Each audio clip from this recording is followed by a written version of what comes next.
Assalamualaikum warahmatullahi wabarakatuh. Selamat siang anak-anak semua, apa kabarnya? Kembali hadir di kelas online PAL TV, kali ini bersama Bu Siska dari SMK Negeri 5 Palembang. Pada hari ini kita akan membahas pelajaran mengenai dasar-dasar komunikasi dan jurnalistik yang telah terbit di koran Sumatera Express edisi tanggal 27 Agustus 2020. Bagi anak-anak yang telah memiliki koran Sumatera Express, silakan dicek terlebih dahulu jika ada pertanyaan dan kurang dimengerti dari materi yang sudah ada. Kita membuka dialog interaktif di nomor 0711 3822. Baik, sebelum kita memasuki pembahasan soal-soal, Ibu akan menjelaskan terlebih dahulu ya materi pada hari ini yang dasar-dasar komunikasi dan jurnalistik. Yang pertama adalah kita harus mengetahui dulu pengertian dari komunikasi massa. Komunikasi massa terdiri dari dua kata, ada komunikasi dan massa. Nah, yang pertama, pengertian dari komunikasi itu merupakan suatu aktivitas penyampaian informasi, baik itu pesan, ide, dan gagasan dari satu pihak ke pihak lainnya. Biasanya aktivitas komunikasi ini dilakukan secara verbal atau lisan, sehingga memudahkan kedua belah pihak untuk saling mengerti.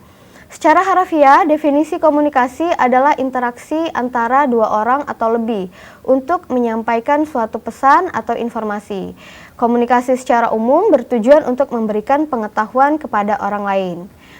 Baik, masih ke dalam pengertian komunikasi massa, ada kata massa. Massa bisa kita artikan sebagai halayak banyak atau publik ya. Jadi kesimpulannya, komunikasi massa atau mass communication adalah proses penyampaian pesan, informasi, gagasan kepada orang lain atau kepada halayak publik melalui media massa. Komunikasi massa disebut juga komunikasi media massa atau mass media communication atau communicating with media, berkomunikasi melalui media massa, yakni media cetak yang meliputi surat kabar, majalah, tabloid. Yang kedua ada media elektronik seperti radio, televisi, dan yang terakhir ada media cyber atau cyber media online, internet. Media massa sendiri singkatan dari media komunikasi massa, yaitu saluran penyampaian pesan kepada publik. Baik, selanjutnya berikut ini adalah beberapa fungsi dari komunikasi secara umum. Yang pertama ada sebagai alat kendali, yang kedua sebagai alat motivasi, yang ketiga sebagai ungkapan emosional, yang keempat sebagai alat komunikasi. Selanjutnya adalah tujuan dari komunikasi secara umum. Yang pertama, agar komunikator dimengerti komunikan. Kemudian yang kedua, agar mengenal orang lain. Yang ketiga, agar pendapat diterima oleh orang lain. Yang terakhir adalah menggerakkan orang lain. Baik, selanjutnya materi selanjutnya adalah pengertian dari jurnalistik. Secara bahasa Indonesia, jurnalistik adalah hal yang menyangkut kewartawanan dan persurat kabaran dan seni kejuruan yang bersangkutan dengan pemberitaan atau persurat kabaran. Jurnalisme atau jurnalis diartikan sebagai the activity of profession of writing for newspaper, magazine, or news website, or preparing news to be broadcast. Atau bahasa Indonesianya aktivitas atau profesi penulis untuk surat kabar, majalah atau situs web berita atau menyiapkan berita untuk disiarkan. Jurnalistik adalah pengumpulan bahan berita, peliputan, pelaporan peristiwa, reporting, penulisan berita, writing, penyunting naskah berita, editing, dan penyajian untuk penyebarluasan berita atau publishing broadcasting melalui media. Jurnalistik, proses, teknik, dan ilmu ya. Jurnalistik sebagai proses, teknik, dan ilmu peliputan, penulisan, dan penyebarluasan informasi aktual berita melalui media massa. Nah, proses itu disebut dengan aktivitas peliputan, penulisan, penyebarluasan info aktual melalui media. Yang kedua, teknik atau keahlian, reporting dan writing ya, keahlian atau keterampilan meliput, menulis, dan menyajikan berita atau skill. Yang ketiga ada ilmu, bidang kajian, ilmu komunikasi massa, jurnalistik adalah kajian tentang komunikasi melalui media massa. Baik, selanjutnya, berdasarkan media yang digunakan untuk publikasi atau penyebarluasan informasi, jurnalistik dibagi menjadi 3 jenis. Yang pertama ada jurnalistik cetak atau print journalist, yaitu proses jurnalistik di media cetak. Yang kedua ada jurnalistik elektronik, electronic journalist atau jurnalistik penyiaran, broadcast journalist, yaitu proses jurnalistik di media radio, televisi, dan film. Yang terakhir ada jurnalistik online atau online journalist atau jurnalistik daring ya, dalam jaringan, yaitu penyebarluasan informasi melalui situs web berita atau portal berita, media internet, media online, dan media cyber. Baik, selanjutnya kita akan membahas gaya dan topik pemberitaan. Dari jurnalistik dibagi menjadi banyak jenis. Yang pertama adalah jurnalisme damai atau peace journalist. Yang kedua ada jurnalisme perang atau war journalist. Yang ketiga ada jurnalisme pembangunan atau development journalist. Yang keempat ada jurnalisme kuning atau yellow journalist. Yang kelima jurnalisme umpan klik atau clickbait journalist. Yang ketujuh ada jurnalisme perang suci, cruise jurnalis. Selanjutnya ada jurnalisme warga atau citizen journalist. Berikutnya ada jurnalisme komunitas atau community journalist. Berikutnya ada jurnalisme investigasi atau investigative journalist. Berikutnya ada jurnalisme korporasi atau corporate journalist. Yang berikutnya ada jurnalisme merek atau brand journalist. Dan yang terakhir ada jurnalisme dakwah. Baik, setelah pembahasan tadi, jika anak-anak yang ingin ditanyakan atau ada materi yang kurang dimengerti, silakan boleh bertanya di dialog interaktif di 0711 3822.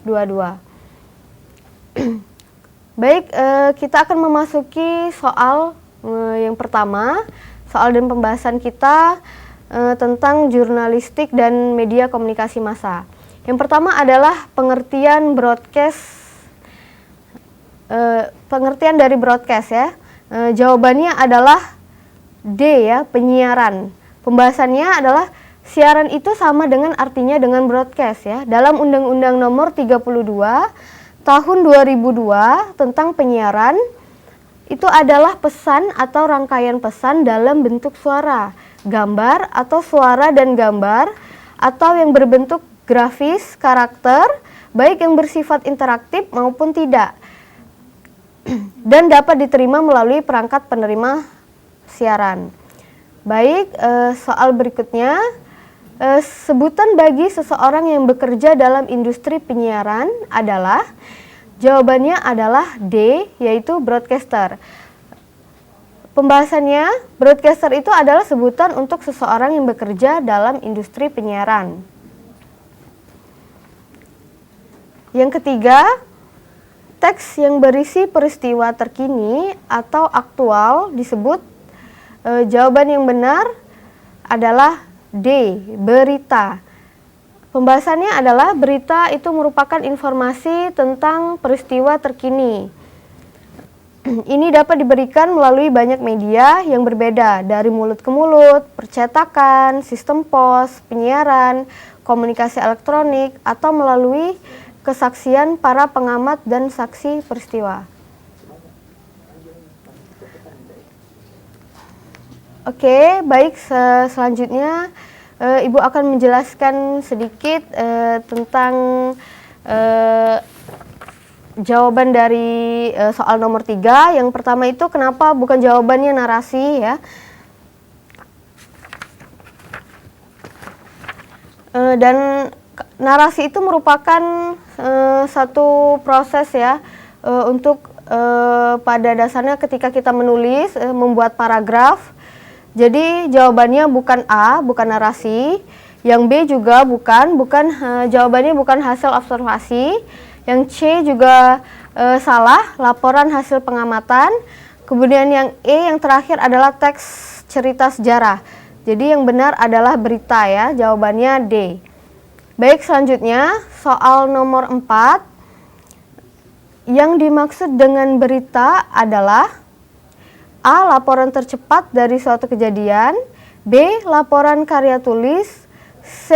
Laporan singkat, D. Laporan lengkap, E. Laporan tercepat dari suatu kejadian. Jawabannya adalah A ya, laporan tercepat dari suatu kejadian ya. Jadi berita ini kan sebelumnya masih menyangkut soal nomor 3 bahwa berita ini informasi tentang peristiwa terkini ya. Ini yang dapat diberikan melalui banyak media. Dari mulut ke mulut, percetakan, sistem pos, penyiaran, komunikasi elektronik, atau melalui kesaksian para pengamat dan saksi peristiwa. Baik, anak-anak, kita akan lanjutkan pelajaran kita setelah jeda pariwara berikut. Tetap di kelas online PAL TV.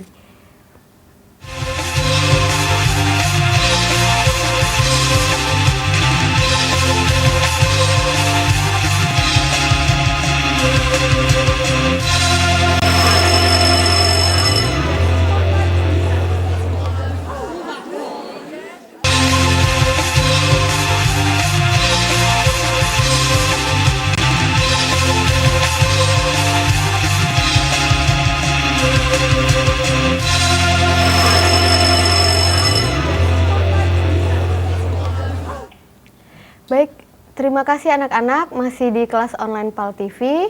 Untuk anak-anak yang mau bertanya, silakan telepon ke nomor 0711 3800 22. Kita akan melanjutkan pembahasan materi kita. Sebelumnya Ibu akan melanjutkan dulu materi penjelasan mengenai fungsi dari komunikasi massa ya. Yang pertama itu kan tadi Ibu sudah sampaikan, yang pertama ada sebagai alat kendali.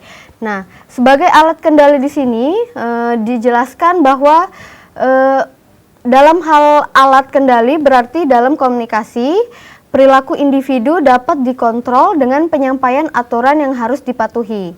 Nah, yang kedua ada sebagai alat motivasi. Nah, sebagai alat motivasi di sini, komunikasi yang baik dan persuasif dapat meningkatkan motivasi seseorang dalam melakukan sesuatu atau penyampaian informasi yang dapat diraih dalam kehidupan akan membangun motivasi seseorang. Nah, yang ketiga adalah sebagai ungkapan emosional. Maksudnya di sini adalah berbagi perasaan yang ada di dalam diri seseorang dapat diungkapkan. Halo. Assalamualaikum, Bu. Waalaikumsalam. Ya, Bu. Ini dapat. Sama siapa, dari mana? Dapat, Bu, di Demang. Dava. Baik, boleh silakan bertanya. Ini, Bu, dapat tuh kebingungan bedanya media elektronik sama media digital itu. Bisa nggak Ibu jabarin lagi gitu? Baik, terima kasih. Bagus sekali pertanyaannya. Jadi apa perbedaan dari media elektronik dengan media digital? Nah, kalau media elektronik itu merupakan media contohnya televisi ya, televisi atau radio itu merupakan media elektronik. Kalau media digital itu media bisa dikatakan termasuk dalam media cyber ya, atau internet. Begitu. Terima kasih atas pertanyaannya, Dava. Baik, kita lanjutkan pengertian dari sebagai ungkapan emosional tadi sudah Ibu jelaskan. Selanjutnya sebagai alat komunikasi. Nah, sebagai alat komunikasi di sini dijelaskan bahwa memberikan informasi atau informasi yang dibutuhkan oleh orang atau kelompok sehingga dapat informasi itu dapat proses pengambilan keputusan bisa dilakukan secara baik. Nah, baik, selanjutnya penjelasan dari tujuan komunikasi secara umum. Yang pertama ada agar komunikator dimengerti komunikan. Nah, sekarang akan Ibu jelaskan sedikit arti dari komunikator dan komunikan. Di sini komunikator disebut sebagai pemberi pesan kepada komunikan. Nah, kemudian komunikan itu artinya penerima pesan. Jadi komunikator itu merupakan pemberi pesan, kemudian komunikan itu sebagai penerima pesan. Yang kedua, ada agar mengenal orang lain. Di sini dengan adanya interaksi dan komunikasi, maka setiap orang dapat saling mengenali dan memahami satu sama lain. Kemampuan mendengar, membaca, mengartikan pesan orang dengan baik merupakan hal penting dalam aktivitas komunikasi. Yang ketiga agar pendapat diterima orang lain. Yaitu komunikasi secara persuasif yang seringkali dilakukan untuk menyampaikan gagasan atau ide seseorang pada orang lain. Nah, tujuannya adalah agar ide dan gagasan tersebut dapat diterima. Yang keempat ada menggerakkan orang lain. Komunikasi dengan cara persuasif dapat membangun kesamaan persepsi dengan orang lain. Yang selanjutnya, kesamaan persepsi tersebut digunakan untuk menggerakkan orang lain sesuai dengan keinginan kita. Baik, kita akan lanjutkan. Ibu akan jelaskan sedikit jurnalistik, yang jenis-jenis dari jurnalistik menurut topik pemberitaannya.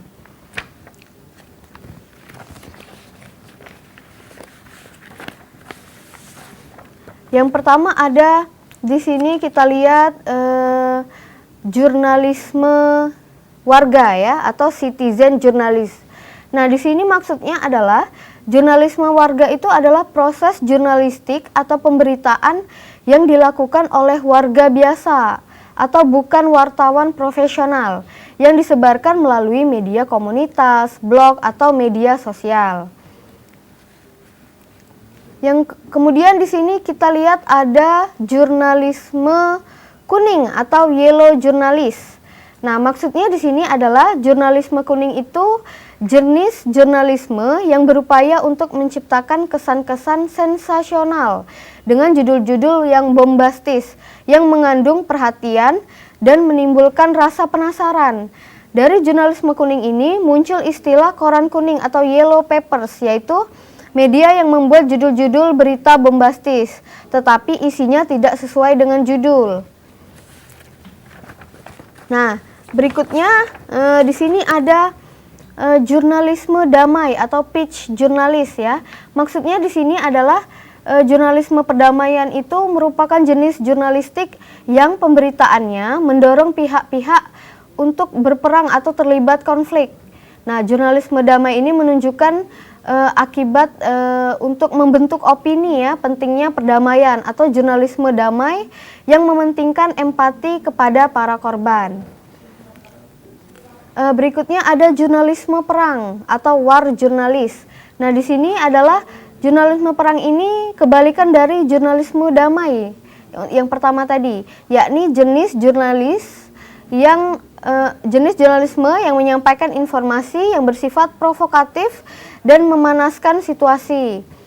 Jurnalisme perang fokus terhadap jalannya konflik dan kekerasan. Dalam beritanya digambarkan bagaimana penyiksaan yang dilakukan oleh kedua belah pihak untuk berperang. Kemudian ada clickbait jurnalis ya, nomor 6 ya. Ada clickbait atau jurnalisme umpan klik. Nah, di sini maksudnya adalah jurnalisme yang dipraktikkan media online atau situs berita dengan membuat judul-judul yang memancing klik dari pengguna internet. Nah, jurnalisme umpan klik ini membuat judul-judul berita yang membuat penasaran pembaca. Itu materi yang sebelumnya yang telah Ibu jelaskan. Baik, kita kembali ke soal. balik ke soal nomor 4 ya, yang dimaksud dengan berita tadi sudah Ibu jelaskan. Kemudian kita lanjut ke soal nomor 5 tentang pertanyaannya, profesi yang bertugas membacakan berita di studio televisi. Yang A, reporter, yang B, filmmaker, yang C, presenter berita, yang D, kamerawan, yang E, wartawan. Nah, jawabannya yang benar adalah C, presenter berita. Jadi presenter berita atau news presenter itu merupakan orang yang bertugas membacakan sebuah berita di studio. Soal berikutnya nomor 6, pihak yang bertindak sebagai pengirim pesan kepada komunikan atau penerima pesan dalam proses komunikasi disebut A, komunikator, B, komunikan, C, narasumber, D, informan, E, media. Jawaban yang benar adalah A, komunikator. Nah, komunikator ini merupakan penjelasannya pemberi informasi ya atau pesan kepada komunikan, atau dengan kata lain komunikator merupakan seseorang atau sekelompok orang yang berinisiatif untuk menjadi sumber dalam sebuah hubungan. Kita lanjut ke soal berikutnya, ke nomor 7. Di dalam tujuan komunikasi secara umum antara lain kecuali A, agar komunikator dimengerti komunikan, yang B, agar mengenal orang lain, yang C, agar pendapat diterima orang lain, yang D, menggerakkan orang lain, yang E, agar mengetahui orang lain. Nah, jawabannya adalah ini kecuali ya. Tadi kita sudah tujuan komunikasi tadi yang di awal materi Ibu sudah jelaskan. Jadi jawaban yang salah adalah A ya, agar komunikator, jawabannya adalah E ya, mohon maaf, jadi agar mengetahui orang lain. Jadi dari keempat ini, yang pertama sudah Ibu jelaskan, tujuan dari komunikasi secara umum itu agar komunikator dimengerti komunikan, kemudian yang kedua mengenal orang lain, yang ketiga ada agar pendapat diterima orang lain, dan yang terakhir adalah menggerakkan orang lain. Jadi yang kecuali adalah E ya, agar mengetahui orang lain. Berikutnya soal nomor 8. Apa yang dimaksud dengan komunikasi sebagai alat kendali? Yang A, sebagai alat kendali atau kontrol dalam perilaku individu dengan penyampaian aturan yang harus dipatuhi. Yang B, komunikasi yang baik dan persuasif dapat meningkatkan motivasi seseorang dalam melakukan sesuatu. Yang C, berbagai perasaan yang ada di dalam diri seseorang atau dapat diungkapkan kepada orang lain dengan cara berkomunikasi. Yang D, dengan berkomunikasi maka kita dapat memberikan informasi yang dibutuhkan oleh orang lain atau kelompok. Yang E, suatu aktivitas penyampaian informasi, baik itu pesan, ide, dan gagasan dari satu pihak ke pihak lainnya. Nah, jawaban yang benar adalah A, yaitu sebagai alat kendali atau kontrol, yaitu perilaku individu dapat dikontrol dengan penyampaian aturan yang harus dipatuhi. Baik, selanjutnya di sini ada soal nomor 9. Proses menggunakan media sebagai penyampaian pesan kepada halayak ramai merupakan pengertian dari A, informan, B, komunikator, C, komunikasi massa, D, komunikan, kemudian E, narasumber.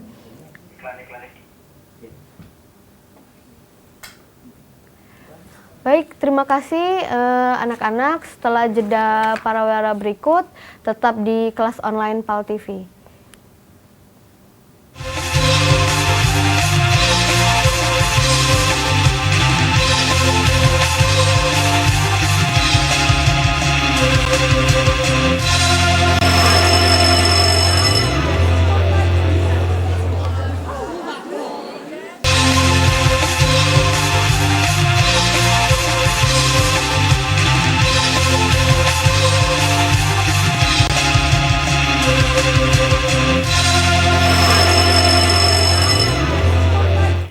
Selamat siang anak-anak, masih di kelas online. Di segmen ini kita akan belajar kejuruan tata busana pengetahuan bahan tekstil yang sudah terbit di Koran Harian Sumatera Selatan hari Jumat tanggal 28 Agustus 2020. Bahan tekstil merupakan salah satu kebutuhan pokok manusia yang bisa dibuat menjadi pakaian dan lenan rumah tangga. Untuk itu, menjadi satu produk pakaian atau lenan rumah tangga mengalami proses yang sangat panjang. Dimulai dari serat tekstil, diolah, diproses menjadi benang tekstil. Sudah menjadi benang tekstil, diolah, diproses menjadi kain. Kain ini diproses, diolah kembali menjadi tenunan. Sudah menjadi tenunan, diolah, diproses menjadi berbagai macam kain yang kita gunakan di dalam kebutuhan kita sehari-hari, baik itu menjadi pakaian atau busana, ataupun lenan rumah tangga dan barang-barang lainnya. Untuk itu, barang rumah tangga atau pakaian ini perlu mengalami atau dirawat dan dipelihara, misalnya dicuci, disetrika, dan lain sebagainya.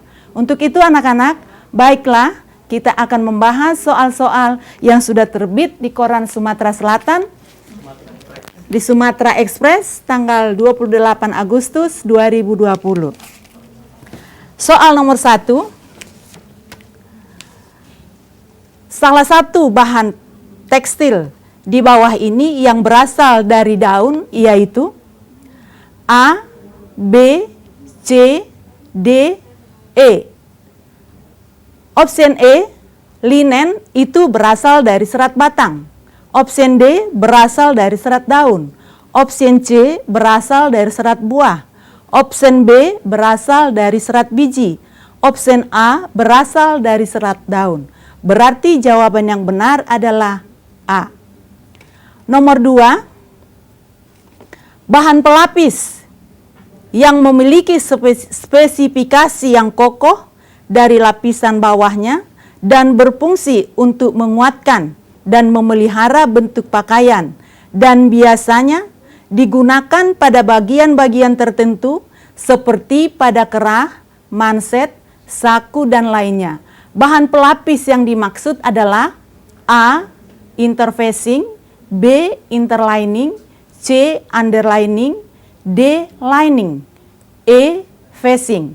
Kita bahas opsinya. Facing itu adalah lapisan. Option D, lining adalah furing. C, underlining adalah lapisan bawah. Interlining adalah lapisan untuk memberi kehangatan. Interfacing adalah lapisan yang diperlukan untuk membentuk yang ditetapkan pada kerah, manset, dan lain sebagainya. Sehingga option yang benar pada soal nomor 2 adalah A. Kemudian kita lanjutkan pada soal nomor 3. Bahan busana dibuat melalui proses yang sangat panjang. Salah satu di antaranya adalah proses pembuatan benang menjadi benang tenun. Yang pertama serat kapas, yang kedua proses carding, yang ketiga proses winding, yang keempat proses spinning, yang kelima proses combing, yang keenam benang kapas. Berikut adalah proses pengolahan serat kapas menjadi benang untuk bahan tekstil. Jadi kita urutkan dari proses-proses yang disediakan 1 sampai 6, opsi mana yang paling tepat di opsi A, B, C, D, atau E. Kita lihat pembahasannya. Pemintalan benang dimulai dari mesin blowing, yang kedua mesin carding, yang ketiga mesin combing, yang keempat mesin drawing, yang kelima mesin roping, yang keenam mesin winding, yang keenam mesin spinding. Sehingga dari urutan daripada pemintalan benang ini, maka soal nomor 3 opsinya yang benar adalah opsi D, yaitu nomor 1, 2, 5, 3, 4, dan 6. Kita lanjutkan nomor 4. Bila hasil pengujian identifikasi serat tekstil melalui uji pembakaran menunjukkan hasil seratnya melebur dan menyusut dan membentuk bulatan yang keras dan hitam serta memiliki bau zat kimia, maka keadaan ini mengindikasikan serat tersebut berasal dari A. asetat, B. rayon asetat, C. selulosa, D. nilon, E. polyester. Kita bahas dulu opsinya. Kalau dilakukan uji pembakaran, asetat itu akan berbau cuka. Kemudian B. asetat rayon berbau cuka juga. Sedangkan C. selulosa akan berbau seperti kertas terbakar. D. nilon akan berbau seperti tumisan buncis. Sedangkan E akan berbau seperti zat kimia. Maka dari opsi nomor 4, jawaban yang benar adalah E. Yang berikut nomor 5. Dry cleaning merupakan cara mencuci pakaian untuk menghilangkan noda-noda yang membandel dengan menggunakan sedikit air, bahkan tanpa air sama sekali. Cara mencuci seperti ini dapat membuat pakaian menjadi mengerut dan warna pakaian menjadi memudar. Jika pada pakaian terdapat tulisan dry cleaning dengan solvent pechlorotilin spiritus putih, maka simbolnya adalah, kita lihat opsinya. Opsi A artinya tidak boleh di dry cleaning. Opsi C bisa dengan semua zat kimia. Opsi D itu adalah lambang mesin pengering. Opsi E bisa menggunakan semua spiritus dan zat pelarut lainnya. Artinya bisa dia menggunakan semua zat kimia untuk dry cleaning. Sedangkan B adalah khusus untuk spiritus putih. Maka dari pertanyaan nomor 5, jawaban yang benar adalah opsi B. Kita lanjutkan nomor 6. Sifat bahan atau kain katun sebelum dilakukan penyempurnaan bahan adalah mudah kusut. Istilah yang digunakan pada kain katun digunakan bila memiliki sifat tidak mudah kusut kalau dipakai A. fast color, B. sunfluorescent, C. hygroscopis, D. waterproof, E. anti-crease. Fast color artinya tahan warna, kuat warnanya, berarti tidak mudah luntur. Sunfluorescent anti susut atau anti shrink. Jadi artinya tidak berkurang lebar atau panjangnya walaupun dicuci atau disempurnakan. Hygroscopis artinya daya serap airnya kuat. Waterproof artinya tahan air. Anti-crease adalah anti kusut. Jadi jawaban yang benar untuk pertanyaan nomor 6 adalah E. anti-crease. Kemudian kita lanjutkan soal nomor 7. Salah satu teknik membuat kain adalah mengait dan hasilnya dinamakan korset atau kaitan. Ada bermacam-macam setikan kaitan. Gambar di bawah ini adalah setikan kaitan. A. tusuk setengah tangkai, B. tusuk erat, C. tusuk setengah erat, D. tusuk tangkai, E. tusuk tangkai. Nah, dari pembahasan ini bisa kita lihat gambar mana yang ada pada soal nomor 7. Kalau dari gambar ini kita lihat jawaban daripada nomor 7 adalah C. tusuk setengah erat. Nomor 8 kita lanjutkan.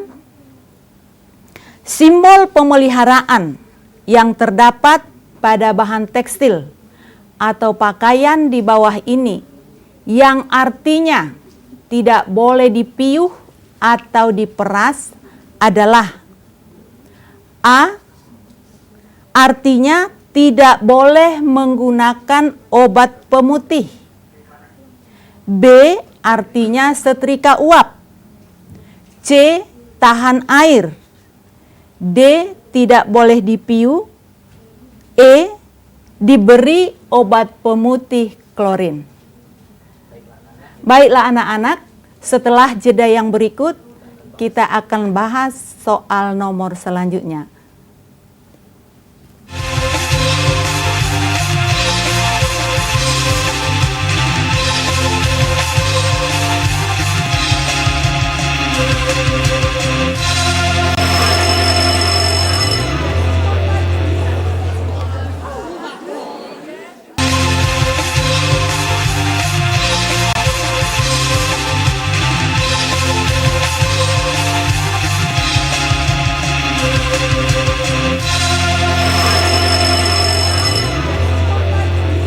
Terima kasih anak-anak, kita masih di kelas online.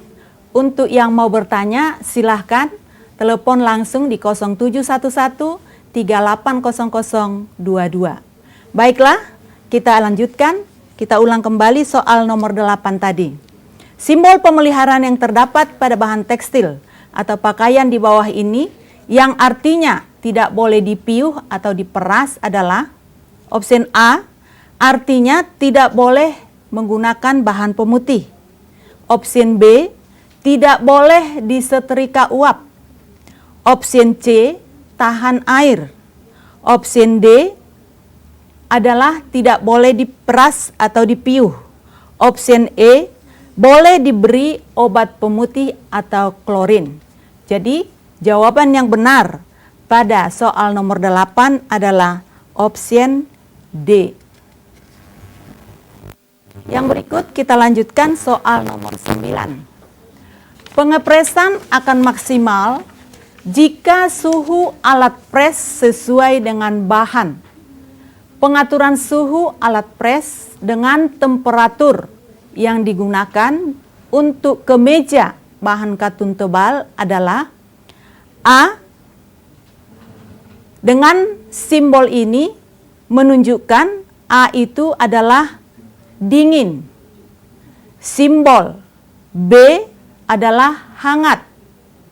Simbol C adalah panas. Simbol D tidak boleh disetrika. Simbol E tidak boleh dicuci dengan mesin cuci. Sehingga jawaban yang benar pada pertanyaan nomor 9 adalah option D. Nomor 10, perhatikan pakaian di samping ini. Pemilihan bahan yang tepat yang sesuai untuk pakaian tersebut adalah A. Katun, B. Sutra, C. Wool, D. Linen, C. Polyester. Coba diperhatikan dulu pakaian di samping ini desainnya. Kalau kita lihat dari desain tersebut, pakaian ini menggunakan bahan yang tebal karena dia berfungsi sebagai jaket. Kita bahas soalnya. Kalau katun itu bahannya ringan dan tidak terlalu tebal. Sedangkan bahan sutra tipis, biasanya digunakan untuk menjadi gaun pesta. Wool adalah memiliki sifat hangat dan berbulu, bertekstur kusam, memiliki ketebalan dan berbentuk besar. Tipe bahan wool yang berat, baik untuk mantel luar, coat overcoat, blazer, setelan, sweats, rompi atau vest, dan celana tailored.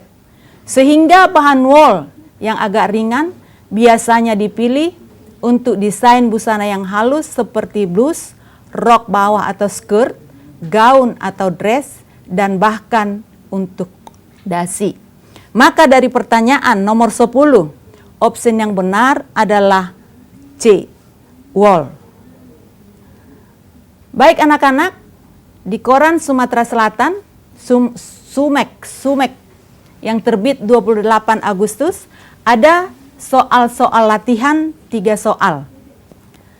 Yang pertama,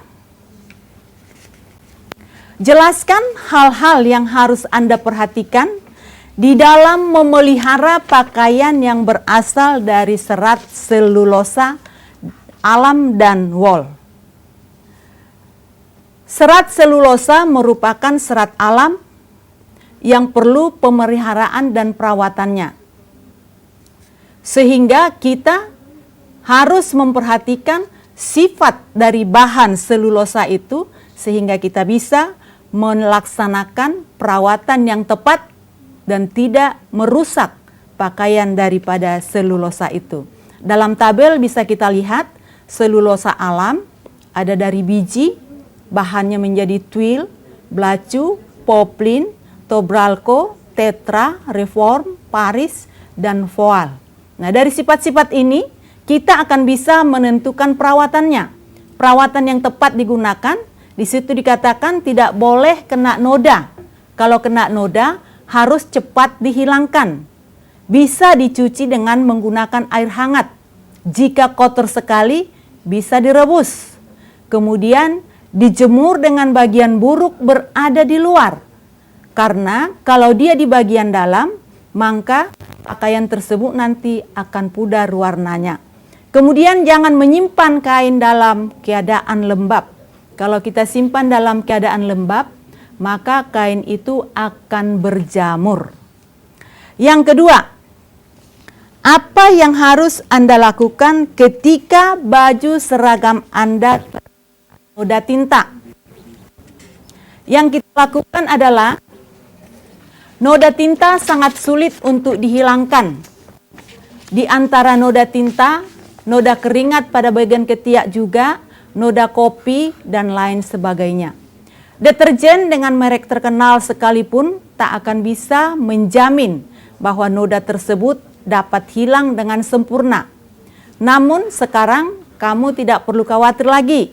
Beberapa tips jitu ini akan memberikan solusi bagaimana cara membersihkan noda-noda pada pakaianmu. Yang pertama, noda tinta pada pakaian adalah masalah paling besar bagi kebanyakan orang. Namun masih banyak orang tak memahami betul bagaimana menghilangkan noda tinta tersebut. Ada beberapa bahan rumah tangga yang dapat digunakan untuk menghilangkan noda tinta pada pakaian. Salah satunya adalah garam. Caranya, usapkan garam dengan beberapa lembar tisu basah, kemudian sikat di titik noda pakaian yang terkena tinta tersebut. Ulangi hingga noda benar-benar terangkat. Selain garam, hairspray juga bisa dinilai ampuh menghilangkan noda tinta pada pakaian. Semprot noda tinta dengan hairspray dan noda akan segera hilang. Kenapa bisa dihilangkan dengan hairspray? Karena hairspray ini mengandung alkohol yang sangat tinggi.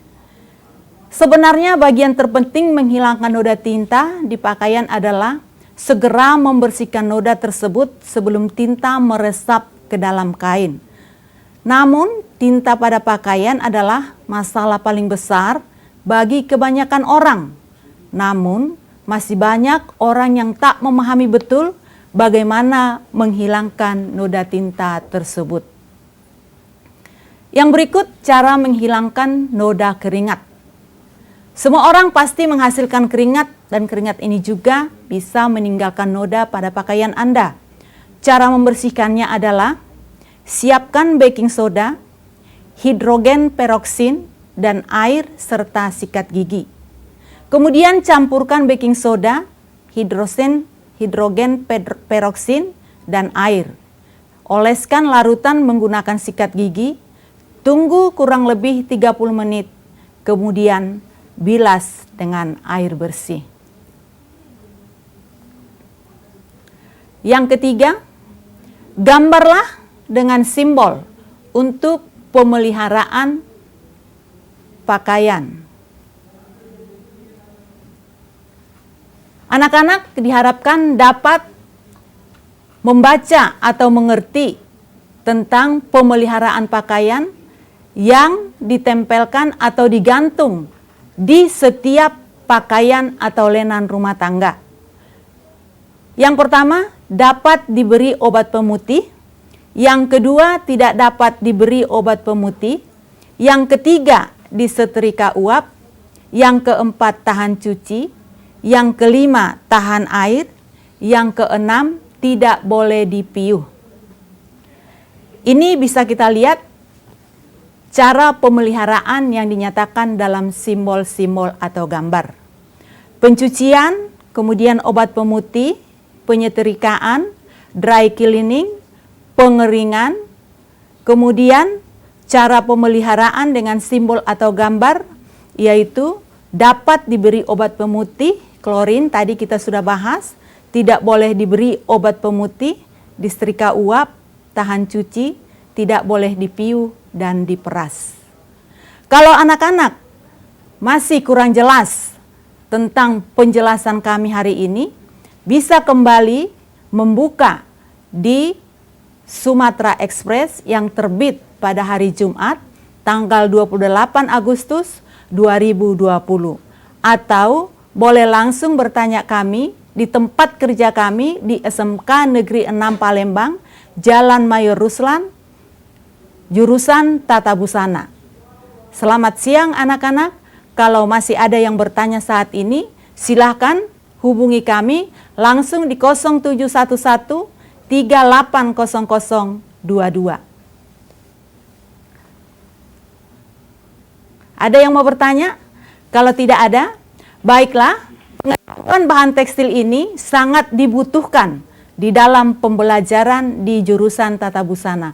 Karena bahan tekstil ini sangat berpengaruh atau berkaitan erat dengan pembuatan desain, kemudian pembuatan pakaian, kemudian menghias busana yang kami pelajari di kejuruan atau produktif Tata Busana. Sehingga bahan tekstil ini merupakan pengetahuan yang paling pokok untuk dapat memperoleh atau menghasilkan satu produk busana, misalnya membuat satu pakaian atau lenan rumah tangga. Kalau kita tidak mengerti tentang serat atau bahan tekstil ini, tentu nanti kita akan bisa menjadi keliru untuk menentukan ini baju pesta, ini lenan rumah tangga, atau ini membuat jaket, atau ini membuat blazer. Makanya dengan pengetahuan bahan tekstil, kita lebih paham untuk menentukan satu jenis bahan tekstil itu untuk membuat lenan rumah tangga. Dalam kehidupan kita sehari-hari saja bisa kita lihat, jenis tirai aja ada bermacam-macam. Ada tirai yang tipis, ada tirai yang tebal, ada yang tembus pandang, dan lain sebagainya. Ini semua berkaitan dengan materi pengetahuan bahan tekstil. Makanya hal ini sangat perlu dipelajari untuk bisa kita mencapai atau mendapatkan hasil yang lebih maksimal. Sehingga di dalam kita menggunakan pakaian atau lenan rumah tangga, kita tidak sia-sia dengan pengetahuan yang kita miliki. Sehingga di dalam pembelajaran pengetahuan bahan tekstil ini bisa menetapkan atau memberikan penilaian kepada setiap orang yang menggunakan bahan tekstil itu sesuai enggak dengan fungsinya, sesuai dengan desainnya, sesuai dengan kondisi atau keadaan. Sebab kita ketahui misalnya keadaan pesta malam, pesta siang, pesta pagi berbeda situasi dan saatnya, sehingga warna, jenis bahan, dan bahan tekstilnya juga tidak sama yang akan digunakan. Demikian juga di dalam bekerja. Kalau bekerja di outdoor, tentu beda bahan tekstilnya dengan orang yang bekerja di dalam ruangan. Untuk itu, perlu diketahui bagaimana sifat-sifat dan ciri-ciri atau keadaan bahan tekstil yang bisa kita gunakan untuk bekerja di luar rumah atau bekerja di dalam rumah. Untuk itu, anak-anak, sampai di sini dulu pertemuan kita di pembelajaran online bersama PAL-TV. Sampai bertemu kembali pada hari Selasa dan hari Kamis, tetap di kelas online. Selamat siang, sampai jumpa. Selamat pagi. buktikan dirimu di depan